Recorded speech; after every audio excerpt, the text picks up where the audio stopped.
Hello friends, அனைவருக்கும் வணக்கம். இன்றைக்கி இந்த வீடியோவில் நம்ம இதை பற்றி பார்க்க போகிறோம் அப்படின்னு பார்த்தீங்கன்னா, RC20 ஆப்பில் ஃபாஸ்ட் பவுலிங் வச்சு ரிவர்ஸ் கட்டர் எப்படி போடுறத பார்க்க போகிறோம். ஓகே, வீடியோக்குள்ளே போகிறதுக்கு முன்னாடி இந்த வீடியோக்கான ஸ்பான்சர் யாருன்ற ஃபஸ்ட் அனௌன்ஸ் பண்ணிடுறேன். This video is sponsored by BuyMode Shopping App. BuyMode e-shopping application is one of the online shopping app now available on Play Store and App Store. BuyMode e-shopping ஆப்கான link sponsor continue கீழே டிஸ்கிரிப்ஷனில் கொடுக்குறேன். Check பண்ணிக்கோங்க. இந்த இமேஜை பாருங்கள். Get started by download get it on Google Pay டவுன்லோடுங்க. Android ஃபோனில் இருக்க ப்ளே ஸ்டோர் தாங்க. அங்கே இந்த ஆப் அவைலபிளாக இருக்கும். டவுன்லோட் பண்ணிக்கோங்க. டவுன்லோட் வந்து ஆப் ஸ்டோர்னா ஐஃபோனில் இருக்கும். அங்கேயும் இந்த ஆப் அவைலபிளாக இருக்கும். டவுன்லோட் பண்ணிக்கோங்க. BuyMode mobile app.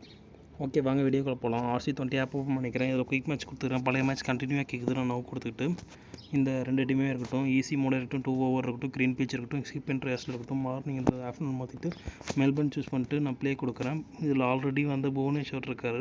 இந்த வாட்டி நான் பும்ராவை சூஸ் பண்ணிட்டு ப்ளே கொடுக்குறேன். அவங்க ஆப்போனன்ட் பிளேயிங்கில் ஒன் நம்பர் இருக்கட்டும். இந்த பிச்சரை வந்து பிச்சு பார்க்கணும். பிச்சு க்ரீன் பீச் ப்ளே கொடுக்குறேன். ஓகே, டாஸில் வந்து டெயில் சூஸ் பண்ணிக்கிறேன். இந்த வீடியோ பிடிச்சிருந்தால் லைக் பண்ணுங்கள், பிடிக்கல அப்படின்னு டிஸ்லைக் பண்ணுங்கள். வேறு ஏதாவது கண்டென்ட் வேணுனாலும் கமெண்ட் பண்ணுங்கள். நான் முடிஞ்சளவுக்கு போட டைப் பண்ணிக்கிறேன். டாஸ் வச்சு நான் பவுலிங் சூஸ் பண்ணிக்கிறேன். இது ஆப்போனண்ட்டோட பிளேயிங் 11. இது இந்தியா பிளேயிங் 11 ஸ்கிப் பண்ணிக்கிறேன். ஆப்போனண்ட்டோட நேஷனல் ஆந்தம் ஸ்கிப் பண்ணிக்கிறேன். இந்தியா நேஷனல் ஆந்தம் ஸ்கிப் பண்ணிக்கிட்டு புவனேஸ்வர் போதே ஒரு கொடுத்துட்டு அம்பையர் சொல்லுறாங்க ஸ்கிப் பண்ணிக்கிறேன். ஃபீல்டர் சொல்லுவாங்க ஸ்கிப் பண்ணிக்கிறேன். பேட்ஸ்மேன் சொல்லுவாங்க ஸ்கிப் பண்ணிக்கிறேன். பவுலர் கரியர் ஸ்கிப் பண்ணிக்கிறேன். பேட்ஸ்மேன் கரியர் ஸ்கிப் பண்ணிக்கிறேன். கவுண்டர் ஸ்கிப் பண்ணிக்கிட்டு மொதல் பால் போட ஆரம்பிக்கலாம். சைடு மாறிட்டு ஃபஸ்ட்டு இந்த ஜாய்ஸ்டிக் வச்சு நவுத்தி பார்க்கலாம். நவுத்திட்டு கர்சரை கரெக்டாக வச்சு ஓகே கொடுக்குறேன். இதில் பாருங்கள், எல்லா பாலும் போட்டு காமிச்சிட்டேன். ரிவர்ஸ் கட்டர் நின்று போடல. ரிவர்ஸ் பால் சூஸ் பண்ணிட்டீங்கன்னா அப்படின்னா இதில் ஒரு ஸ்பெஷல் பால் இருக்குது. என்ன அப்படின்னா, இந்த சைடையும் நம்மளால் ஸ்விங் பண்ண முடியும், இந்த சைடு ஸ்விங் பண்ண முடியும். ஃபஸ்ட்டு இந்த சைடு ஸ்விங் பண்ணி ப்ளே கொடுக்குறேன். ஓகே கொடுத்துட்டு ஸ்பீடாக போடுறேன் பாருங்கள். ஃபஸ்ட்டு இது என்னன்னா, காற்றுலேயே கட்டாகவும் குத்துனோடனே நேராக போகும். ஓகே, இந்த பால் அவர் அடிச்சுட்டாரு, அதனால் சரியாக தெரியல நமக்கு. நான் 1 செகண்ட் மறுபடியும் காட்டுறேன், நல்லா பாருங்கள். ஃபஸ்ட்டு எந்த சைடு ஸ்விங் கொடுக்குறோம் அப்படின்றத, இந்த 2 சைடு ஸ்விங் பண்ண முடியும்னு நான் ஆல்ரெடி சொல்லிட்டேன். எந்த சைடு ஸ்விங் பண்ணாலும் குத்துன உடனே நேராக போகும் வந்து. அதாவது உதாரணத்துக்கு இப்போ நான் வைடராக வச்சு பாருங்கள், ரிவர்ஸ் பால் தான் கொடுக்குறேன். இதே சைடே போடுறேன், நல்லா ஸ்பீடாக போடுறேன். ஃபஸ்ட்டு இந்த சைடு கரெக்டாகும், வளைஞ்சி போய் குத்துன உடனே நேராக போகும் பாருங்கள்.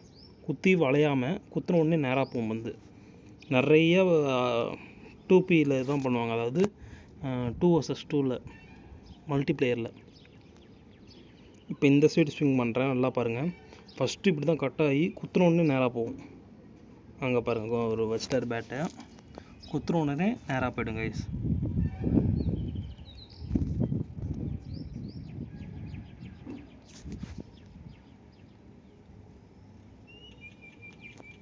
அதே தான், குத்தி நேராக போய்டும் வந்து.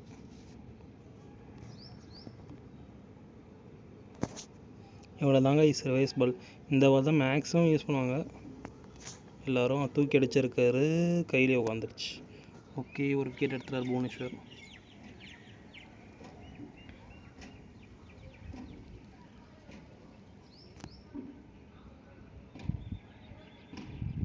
சைடு சேஞ்ச் பண்ணி ஒரு விக்கெட் போட்டு காட்டுறேன். இது ஸ்டெம்பிளே அடிக்கும், ஏன்னா குத்துன உடனே நேராக போகிறப்ப அடிச்சிட்டாரு தூக்கி பின்னாடி. கெஸ் பண்ணிட்டார் இந்த பால் தான் போடுறேன் அப்படின்னு.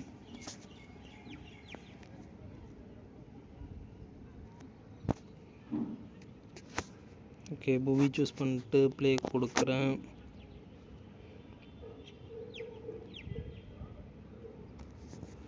Reverse cutter. இந்த பால் பாருங்கள், ஃபஸ்ட்டு இப்படி ஸ்விங் ஆனோடனே நேராக குத்தி ஸ்டெம்புக்கே வரும். ஸ்டெம்புக்கு வர பால் தெரிச்சு அடிக்கிறாங்க. பரவாயில்ல, இருந்தாலும் விடக்கூடாது. இந்த வாட்டி ஸ்விங்கை நம்ம இந்த சைடு மாற்றி பார்ப்போம்.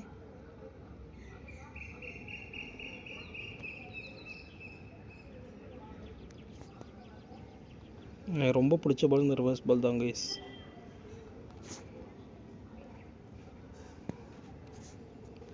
ஸ்ட்ரைட் பாலுக்கும் இந்த பாலுக்கும் ஒரு வித்தியாசமும் இல்லை. குத்துறதுக்கு முன்னாடி வந்து ஸ்விங் ஆகும், அவ்வளோதான். காற்றுலே கட் ஆகும், அவ்வளோதான் கைஸ். இந்த பால்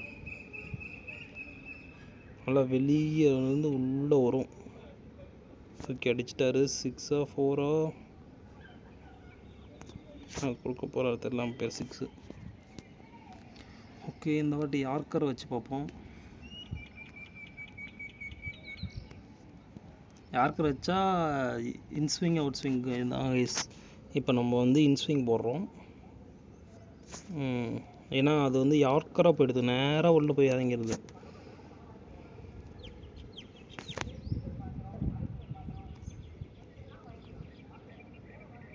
நம்மளால் இந்த ஆளையும் ஸ்விங் பண்ண முடியும், இந்த ஆளையும் ஸ்விங் பண்ண முடியும்.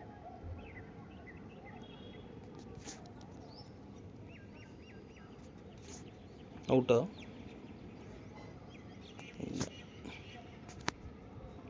சரி, ஓகே. தூக்கி அடிக்கிறதுக்கான முயற்சி மெதுவாகவே போடுவோம். தூக்கி அடிச்சாலும் அடிச்சுட்டு போட்டோம். கடைசி பால் தானே. தூக்கி அடிச்சிட்டாரு, சிக்ஸர். சரி, ஓகே கைஸ், தேங்க்ஸ் ஃபார் வாட்சிங். இவ்வளோ தான் ரிவர்ஸ் பால். பாய்.